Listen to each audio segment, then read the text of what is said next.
Hi guys, it's Brittney with American Scores again. So we are here for our next writing lesson. Today we are going to be talking about descriptive language. So descriptive language is the reason that poems and stories and a lot of writings make you feel things, see things, hear things. That's how descriptive language brings you into the piece of writing. So we're going to talk about how to make our writing as descriptive and alive as we possibly can. Okay, so the first thing we're going to do is we're going to define what descriptive language means. Okay? So, descriptive language is the use of unique words and details to help the reader imagine how the subject looks, smells, tastes, or feels. So as I said, descriptive language is what gives a piece of writing life. Is what makes you feel like you are there with the person who is writing it, makes you feel immersed in whatever world that they put you in. Descriptive language makes poems and stories more interesting and fun to read. So if I just told you I'm sitting at a table, that's fine. But if I told you I'm sitting at a brown table with white grain and it is, I'm sitting at a chair that is soft, it gives you a much more filling picture than just telling you I'm at a table and chair. Okay? So the poem we're going to read and we're going to work with on our senses is All the Colors of the Earth by Sheila Hamanaka. Children come in all the colors of the earth, the roaring browns of bears and soaring eagles, the whispering golds of late summer grasses and crackling russets of fallen leaves, the tinkling pinks of tiny seashells by the rumbling sea.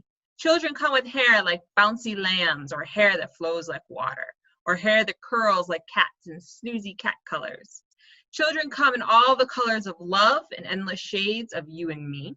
For love comes in cinnamon, walnut, and wheat. Love is amber and ivory and ginger and sweet, like caramel and chocolate in the honey of bees.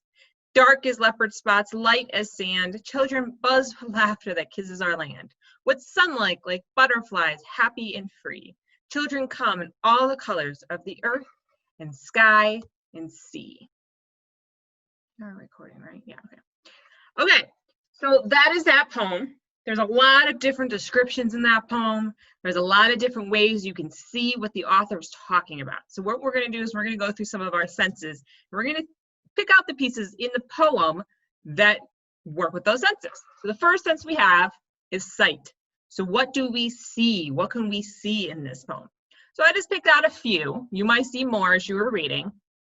You can see the soaring eagles. If you think about an eagle, you can see that soaring eagle. You can see what she means by a brown of a soaring eagle. Or the hair that curls like cats in snoozy cat colors. You know what cats look like. Okay, let's say most people have seen a cat and you know what it means when that hair curls like a cat. Or dark as leopard spots. Leopards are dark creatures. They have those spots that are so dark in them. And you can see that. You understand what she means when she says dark as leopard spots. Instead of saying just dark or black or brown or a dark color, she says dark as leopard spots. So she gives you an image to work with. Next, we're going to talk about what we hear in this poem, what sounds she uses while we're talking in the poem. So there's the roaring browns of bears. So roaring is kind of a loud sound. So you know what kind of brown or sound she's working with here. Or whispering golds of summer grasses. You can hear the summer grasses whispering. You hear that whisper sound when grass goes against each other. Because you know what whispering is. Whispering's soft and calm. Crackling russet of fallen leaves. Everyone knows how, at least here in Cleveland, we all know what it's like to walk through fallen leaves and stamp on those leaves and listen to that crackling sounds. We know exactly what she means when she says crackling. So she didn't have to say crackling or she didn't have to say crunching. She knew when she told us it was fallen leaves. We knew exactly what she was talking about. The children buzz with laughter. We all know laughter sounds like. We know what that buzzing sound of a bunch of people laughing at one time sounds like. Next, we're going to talk about something how she uses taste or how things taste to get across in this poem. So she talks about love is sweet. We all know what something sweet tastes like. So we know love is a sweet thing. It's not sour. It's not bitter. It's a sweet thing. Like the honey of bees. You know, she even says it's like caramel and chocolate and honey of bees. All those things are taste you can taste when she says that. You know what she means when she says love is sweet because you know what the taste of honey or chocolate, something sweet tastes like. Now what she kind of uses, she uses a little bit of feel.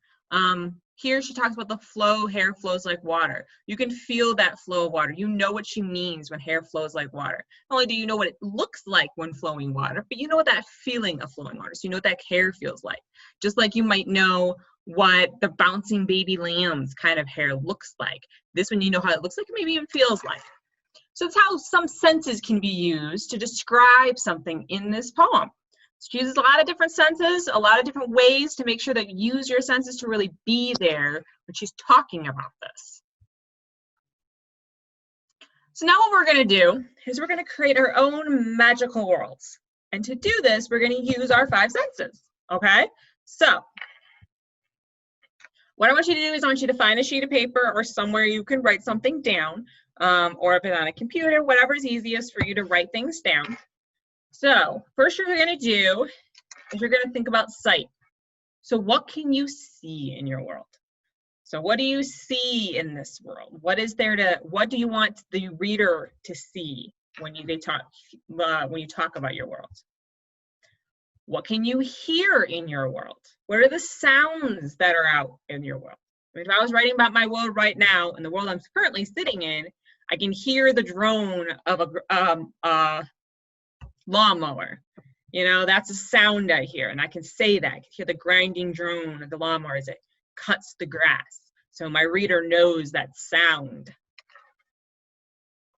What about smell? What do you smell in your world? Does your smell in your world smell good? It's like a candy world that smells sweet and vibrant.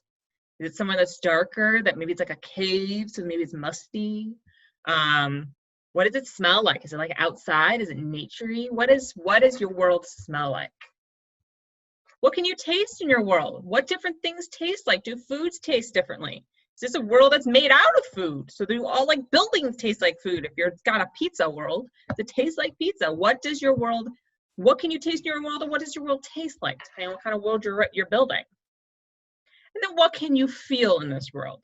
What do things feel like? Is there soft things? Is there hard things? Is there spiky things? Is there sticky things? What are different things that you can feel in your world?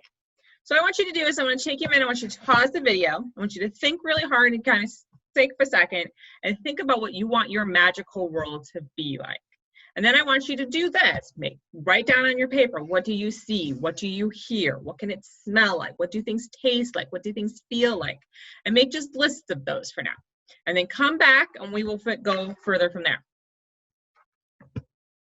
Now that you are back and you have all the things, all the senses covered about your world, so you figured out what your world tastes like and sees and what you can feel and hear and smell in that world, we're going to write a poem about this magical world.